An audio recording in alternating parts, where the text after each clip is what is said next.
Well, hello all, Game Methuselah. At the start of this video, I want to do a little warning. You don't need to stay and watch unless you are a game master collecting gear, a miniature painter, a collector of paraphernalia and dungeon tiles and things like that, and someone who's so engrossed with the hobby like myself that you want to sort of kind of look to ways to share it forward and move the hobby down the road so that future generations will be able to be involved and enjoy it as much as I do. A lot of you kind of maybe have heard, I sort of infest people with the hobby. I come along with people who are just, basic role players or board gamers, and then I sort of sneak in the tiles and the miniatures and everything else. And eventually they're infested. And, they're not wearing a good enough mask to prevent the gaming virus from getting them. And that's what happens. But that's always been me. One of my friends used to call me the pusher. He said, man, I would get people excited about the game, and then I'd say, hey, look, I got to go away for a week, and they would be all like going through withdrawals. So if you're none of those things, you can go ahead and check out now and go watch TikTok or something. There's got to be something interesting on, and not watch this. So for the rest of you here, and you've got your secret Dungeon Master decoder rings on, we'll go ahead and get started. First of all, I have to do this. I want to go over some things that I have acquired. First, ooh, baby, I have Dwarven Forge. I love the Dwarven Forge stuff. I have acquired a bit of it over the years. Not as much as my friend Don or my friend Richard. Richard has a very large collection. Don has a ridiculously large collection of Dwarven Forge. My camera's just rocking because stuff fell. Some of you have seen some of the things I've done with the Dwarven Forge, but I got, first and foremost, the bridge. Basically, it's just some panels leading up over things, so you could have lava and then have like a pathway going through the lava that they can walk on, and that's what these little pieces are for. The other piece is this bridge, and I love bridges. And anytime doing role-playing, I love to have multiple dimensions up if I can do it. I really like it. Stairways, bridges, chasms, pits, all these things that give multiple dimensions to your games I find very interesting. In one of the games I ran recently, a couple people were going across the rickety bridge. They failed their roll, which means they rolled odd one, and they fell. Now, I don't want people to fall into their death unless it's really bad. So anybody who falls always gets that second roll. Matt talked about this before, which I thought was really good. The idea that you just keep making them make challenges, and the challenges can be more and more difficult as they go on, but the idea is that there's always sort of a second chance for heroes to sort of save themselves and not plummet to their death. In the interview that Matt did, ask me for one of the worst moments in my game, and I said it's when I broke my player's heart. And it was one of those things back when I didn't know any better because, well, hell, I was 18.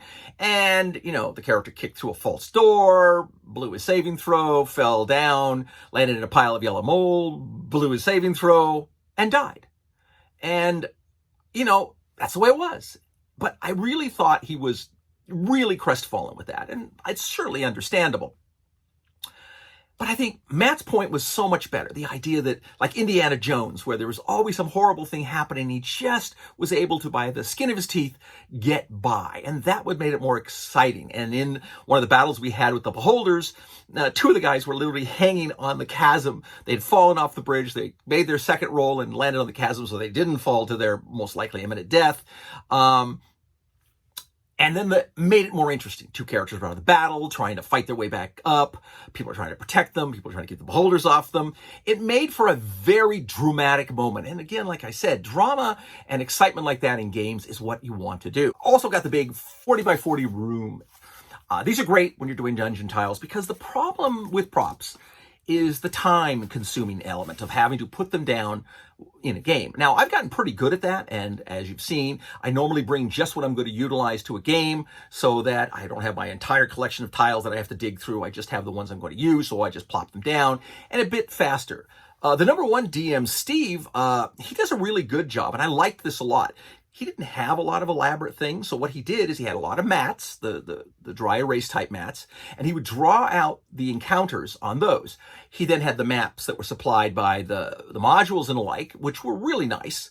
I love it when companies start providing you extra greebly and maps and things like that, because there's so much good usable stuff that not only can be used in this adventure, but that it can be used off in a future adventure. And that makes the game easier for the DM and substantially more visually appealing to the players. But I think those things work. Now, for those of you who look at it and go, Dwarven Forge stuff can be expensive, especially if you buy a lot of it, understand I was young once and wanted to spend my money on my Mustang and my girlfriend, so I would get a lot of the paper mats. Now, this is not that old. This is Warhammer Games Workshop, but these are just basically a box of little rooms that you cut out, and you basically use them. Now, there's a lot of companies that have produced these, and I use them. I love the terrain ones. If you've seen my vids, I usually put down an overland mat, and then I put stuff on it. Now, if it's in a dungeon, I might put down a gray felt mat, and that way when I have openings, they are pits, into the nether world, or they're pits down to the next level, or they're just pits. But it provides more visual appeal to the players. And that's all very useful. Other things I found this week, which I really, really liked, is I don't know if any of you have seen this Wardling series from Whiz Kids. I kind of liked them. They're pre-painted. They weren't unreasonable, like $8, and you get a little character, and you get their little pet, and I love pets. So it was kind of nice.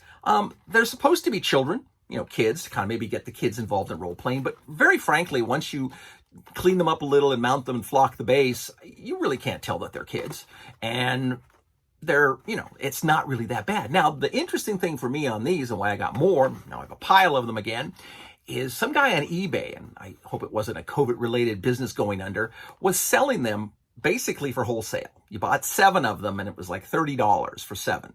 And, that was just too good of a deal for me to pass up. And they were all ones I didn't have, which made it even better. So I got a lot more of them. And they're really nice. If you don't paint, they're great out of the box. If you're someone like me, 15 minutes, 20 minutes tops cleanup, and they're going to be great looking on the board. And they provide a lot of things. And of course, being plastic, they're light. You might look on eBay. There might be some more. This guy had a few on. And they're also on all the other sites that sell stuff. So look for them. If you can get them cheap, then maybe there's something going on right now. Maybe they fell off a truck and somebody's selling them on the cuff. I don't know. But it's something worth to look at. My game group, we're all talking about me having a clinic where we all get together, because when I had my shops, I used to tell people, if you spend 30 minutes with me, I can give you 70% of my skill and teach you how to do all the basics so that you can go on from there. And that's really all it takes. 30 minutes to an hour. I can bang out a quick miniature, but in the meantime, I can show you all the different techniques I use. From then on, it's just your artistry that determines what you do.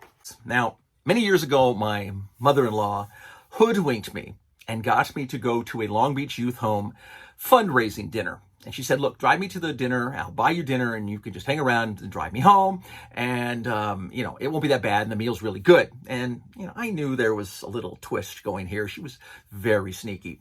But she had been a member of almost every charity organization in Long Beach, president of many, just loved to do good to help people out who maybe had issues and had problems. And the Long Beach Youth Home, I think she figured was going to be really my thing. And it was.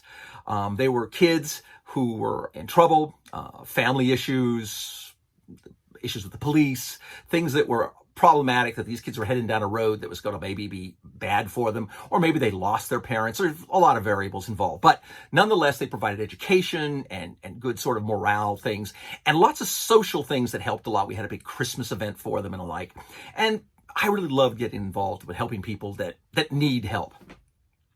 She took me to lunch, the dinner. We sat there, and finally at the end, having to go through we're doing this, we're doing that.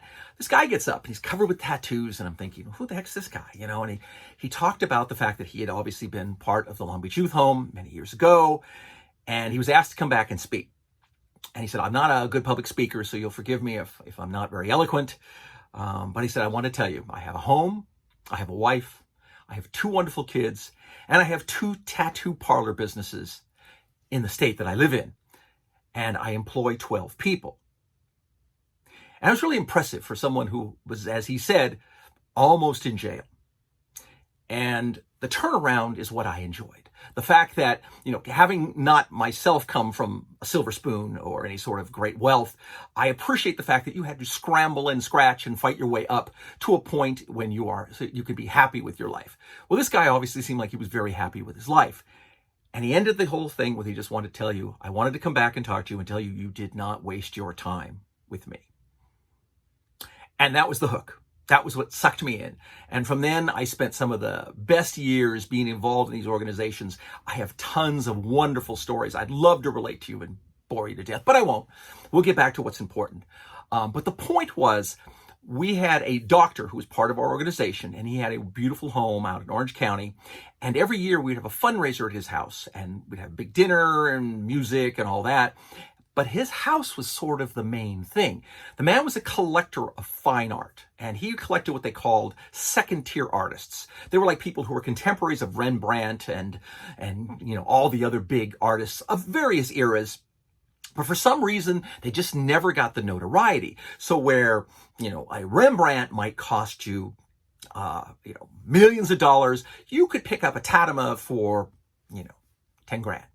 And even though that's a huge sum of money, he loved it. And these things were beautiful. And his whole house was filled with these, and to the point where he had his house, all hooked up with that museum quality air filtration and everything to protect these pieces. And he had some really beautiful pieces. And of course, they had gone up substantially in value. So things he paid $10,000 were now worth like millions of dollars.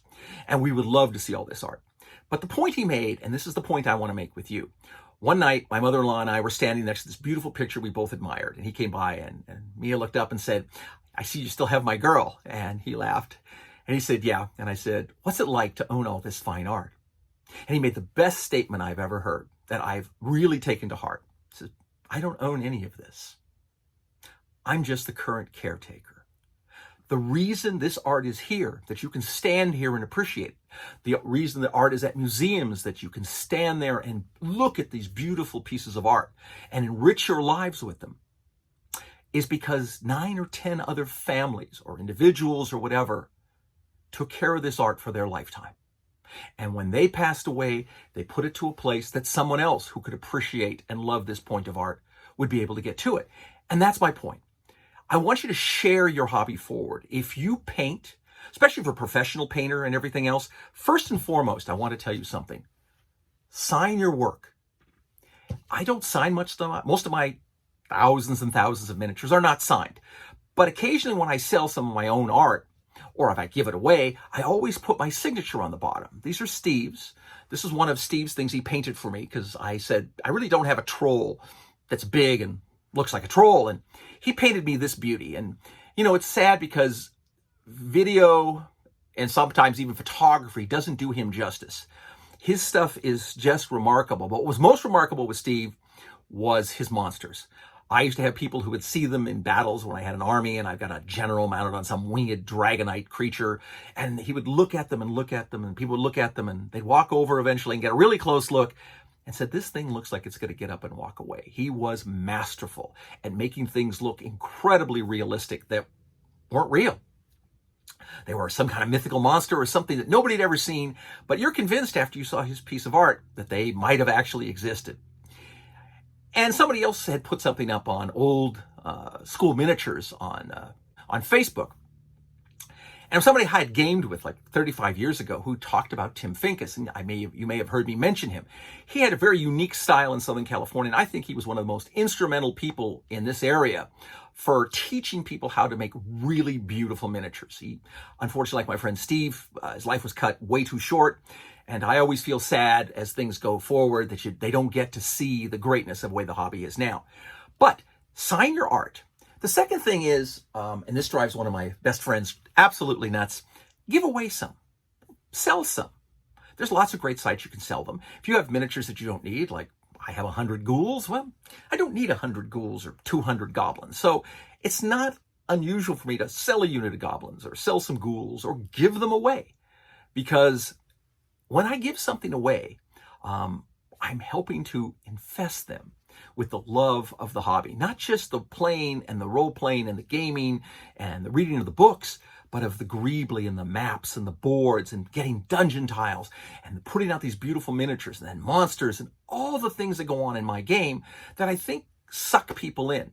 I know it sucked Matt and those guys in, because Craig, who said, "Why do you have miniatures when there's little dice or beads or something you can use and just push around?" And of course, I was horribly aghast that someone would do that or even say it.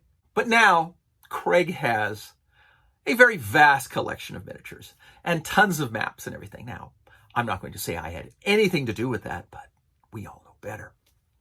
But think about that. Think about that when you do stuff. There are some fabulous, fabulous professional miniature painters on both Twitter and YouTube and all the sites there. And you should look them up. I should start naming them and you can go check them out because they're great stuff. And I just want to make sure that if they're doing beautiful pieces of art, substantially better than mine, that they're putting their name on it, because 100 years from now, 200 years from now, 300 years from now, when we are all dust, those miniatures, if we're fortuitous, are going to still exist. I mean, I'm so much interested in getting people who are interested in maybe putting an exhibit together for some museum. And that's something that kind of inspires me. I wish I had more. A lot of people who respond to my videos and stuff keep saying, why aren't you doing this? Or why aren't you doing something else? And I think people forget that I don't have a group or a crew, and I'm not really technically savvy. It's just me sitting here in front of this phone talking to you about the things that mattered to me back in the day and still matter to me today, and hoping that I can be of some assistance to helping you move forward your hobby. I'm really sorry I don't get more done. I mean, it really bugs me that I didn't get my dragon's teeth done, but the artist had many different problems and then, issues and like. And I don't know. I just somehow don't have the heart to go find a new artist to draw them when the original artist I really hoped would produce them, just so you could see how much they meant to me. When you are involved in your hobby and something you really love, share it with someone else. It's not a problem for me to give away miniatures. I mean, at some point, like I said, when I have more than I need, I don't mind helping someone else build their collection. If you are loving your hobby, stay with it. If you're playing roll D20, or you're stuck inside, or you can't get together with your group and you're saying, well, I don't need this stuff right now, doesn't matter. This is the time to paint. When you're alone and whatever, you more than likely don't need to play Call of Duty or some other game for 5 hours. You could paint 5, 6, 10, 20 miniatures and have them all prepared. So when the madness ends and we're not having to wear our slave muzzles to go out in public, we'll be able to have our beautiful miniatures available for campaigns and games and everything else. Steve was great at this. He'd paint their character. So you actually had your own character. Now, I did the same. But the thing I always found that at the end of the campaign, I would just give them the miniature and say, this is yours now, because this was your character. And I don't want to have it used again in another game for somebody else's character. This is your hero. And they'll have something that they can remember you by, and that they can help move their own gaming group forward. And then if it's them, maybe they'll take this to heart and start sharing what they have with their players. I look at my miniatures and I keep thinking in my mind, who's going to end up with all these when I finally shuffle off the mortal coil? And I always am more worried about where my miniatures are going to go than whether I'm going to shuffle off the mortal coil. I promise you I'll get you something more interesting in the future, but I wanted to put this out for you guys who paint, who prep, and who love the hobby, who like me, who just gather it all up and want to make it as great as possible. So until we speak again, fight me devils fight, for I hate peace. Game on, paint on, and be safe. We'll see you soon.